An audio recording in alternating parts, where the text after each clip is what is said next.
여러분, 혹시 전에 읽었던 책인데 다시 읽어보니까 좀 다르게 느껴지는 그런 책들이 있으십니까? 저는 어린 왕자라는 책이 그렇습니다. 예전에 읽었을 때는 그저 아름다운 동화, 멋진 말들이 많은 책이라고 생각했는데 최근에 다시 읽어보니까 참 다른 느낌이었습니다. 어렸을 때는 미처 발견하지 못한 그런 행간들이 참 많이 보였습니다. 우리가 잘 아는 탕자 이야기도 그렇습니다. 우리가 잘 안다고 생각하지만 조금만 더 생각해보면 미처 발견하지 못한 것들을 참 많이 알 수 있습니다. 오늘 나눌 책은 팀 켈러 목사님이 쓰신 탕부 하나님이란 책입니다. 예전에는 마르지 않는 사랑의 셈이란 제목으로 출간되기도 하였습니다.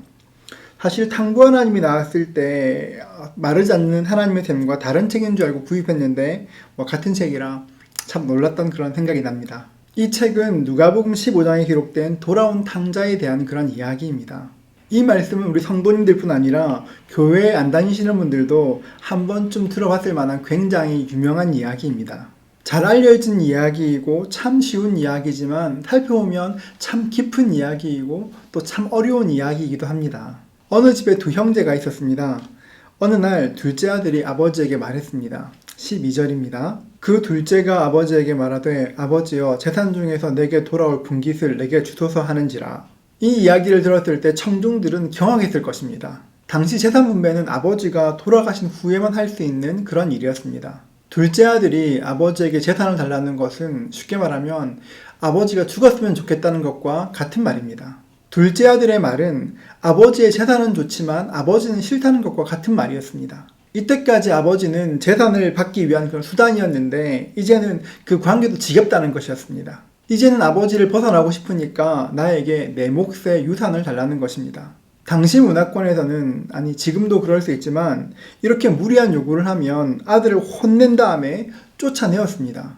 그런데 뜻밖에도 이 아버지는 재산을, 살림을 각각 나누어 주었습니다. 우리 성경에 살림으로 번역된 헬라어가 비오스란 단어인데 이 단어는 원래 생명을 뜻하는 단어입니다. 그냥 재산을 말하려고 하면 더 구체적인 다른 단어가 있었을 것인데 예수님은 굳이 생명이라는 그런 단어를 쓰셨습니다. 당시 아버지의 재산은 주로 부동산이었을 것이니까 자산의 3분의 1을 주려고 하면 꽤 많은 땅을 팔아야 했을 것입니다. 그런데 당시 문화에서 땅을 판다는 것은 단순히 땅을 파는 것이 아니었습니다. 땅을 팔고 땅이 줄어들면 지역사회에서 자신의 평판이 줄어드는 것과 똑같은 일이었습니다. 자신의 지위가 줄어들었습니다. 그런데도 아버지는 그것을 감수하고 땅을 팔아 아들에게 재산을 주었습니다. 그러니까 재산을 달라는 것은 단순히 재산을 달라는 것이 아니라 아버지의 목숨을 찢어달라는 것과 똑같은 말이었습니다. 아버지는 아들에게 사랑을 거부당했을 뿐 아니라 처참한 명예훼손까지 감당해야 했습니다. 많은 경우에 우리는 사랑을 거절당하면 화가 나서 복수하려고 하지만 이 아버지는 아들을 사랑함으로 그 괴로움들을 견뎌내었습니다. 둘째 아들은 먼 나라에 가서 허랑방탕하게 살았습니다. 결국 그 많은 재산을 다 탕진했습니다. 재산을 탕진한 그 아들을 환영하는 곳은 아무것도 없었습니다. 비참한 생활을 하였습니다. 결국 아들은 아버지에게로 돌아가기로 결정하였습니다. 돌아가긴 하지만 아들로 돌아가는 것은 아니었습니다. 당시 문화에서 둘째 아들의 이런 행동은 자기 집안뿐 아니라 지역사회 전체에서 큰 부끄러움이었습니다. 랍비들의 가르침에 따르면 지역사회의 규범을 어긴 사람은 용서만으로 안 되고 반드시 배상을 해야 했습니다. 아들은 아버지를 만나기 전에 할 말을 연습합니다. 아버지, 나를 품꾼의 하나로 보소서. 이 말은 아버지, 제가 다시 집에 돌아갈 자격이 없는 것 압니다. 하지만 아버지의 품꾼 중에 하나를 저에게 붙여주시면 일을 배워 품삯을 벌어서 조금이나마 배상하겠습니다. 이런 뜻이었습니다. 이렇게 연습하고 집으로 돌아갔습니다. 둘째 아들이 걸어오는 그 모습을 보고 아버지는 달려가서 그를 끌어안고 입맞추며 환영해 주었습니다. 아들은 깜짝 놀랐습니다.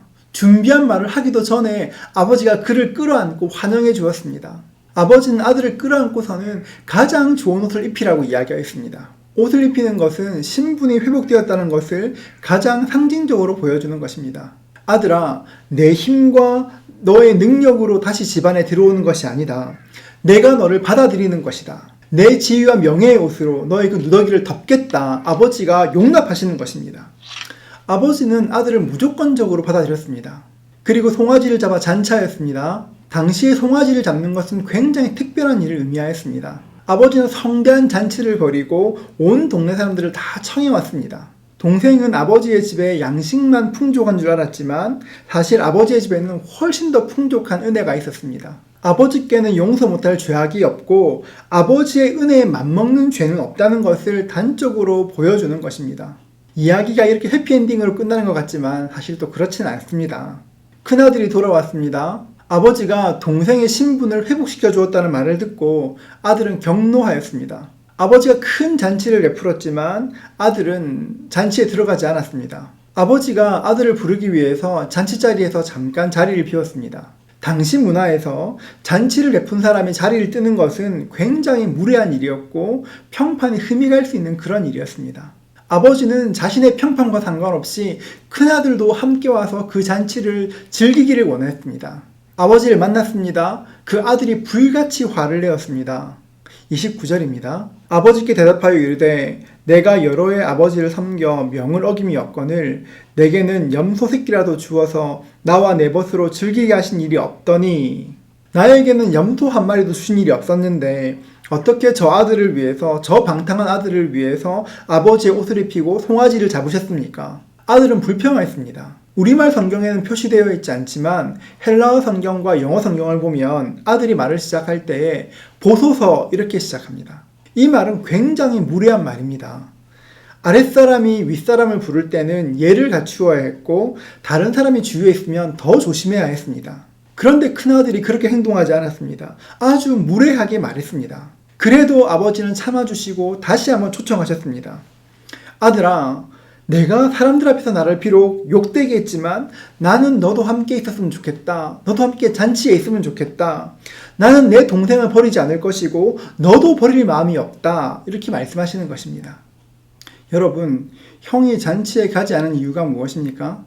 29절에 그 이유가 정확하게 기록되어 있습니다. 내가 여러 해 아버지를 섬겨 명을 어김이 없거늘 큰아들이 아버지의 부름에 불순종한 것은 작은아들처럼 죄를 지어서 그런 것이 아니라 오히려 그의 교만 때문이었습니다. 큰아들이 아버지의 잔치에 동참하지 못한 것은 죄가 아니라 역설적으로 그의 의로움 때문에 잔치에 들어가지 못했습니다. 큰아들도 작은아들 못지않게 아버지에 대한 반감이 있었습니다. 큰아들도 아버지의 재산을 원하였습니다. 다만 동생은 멀리 떠나 아버지께 반항했고 형은 옆에 있어서 열심히 일했을 뿐입니다. 동생은 멀리 떠나 아버지의 마음을 아프게 한 반면 형은 마음 없이 그냥 그저 곁에서 열심히 일했을 뿐입니다.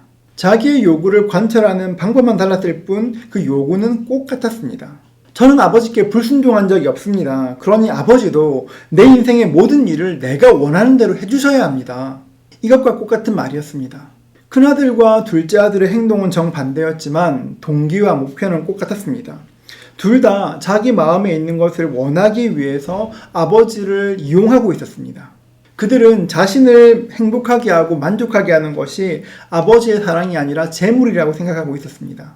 우리는 흔히 죄는 하나님의 행동 규범을 지키지 못하는 것이라 생각합니다. 그러나 오늘 말씀에서 배울 수 있는 것은 죄는 단순히 어떤 규범을 어기는 것이 아니라는 것입니다. 보다 궁극적인 죄는 우리의 구주이시고 우리의 주님이신 하나님의 자리에 우리가 올라서는 것입니다. 겉으로 보기에 아무리 의롭고 옳은 행동을 한다고 해도 우리가 우리 인생의 주인으로 자처하면 겉으로는 괜찮아 보일지 모르겠지만 사실은 우리가 죄의 길을 걸어가고 있는 것입니다. 여러분, 믿음의 길을 가는 우리가 가장 명심해야 될 것이 있다면 하나님을 하나님으로 인정하는 것입니다. 그것이 우리 신앙생활의 본질입니다. 하나님을 하나님으로 모실 때 우리를 초청하시는 아버지의 사랑으로 들어갈 수가 있는 것입니다. 그래야 우리의 행동이 아니라 하나님의 마음, 믿음의 본질에 좀 더 들어갈 수 있는 것입니다. 우리 모두가 하나님을 하나님으로 인정하실 수 있기를 축복합니다. 무척 어려운 일이지만 참으로 복된 일이 될 것입니다. 그 은혜를 누리실 수 있기를 주님의 이름으로 축복합니다.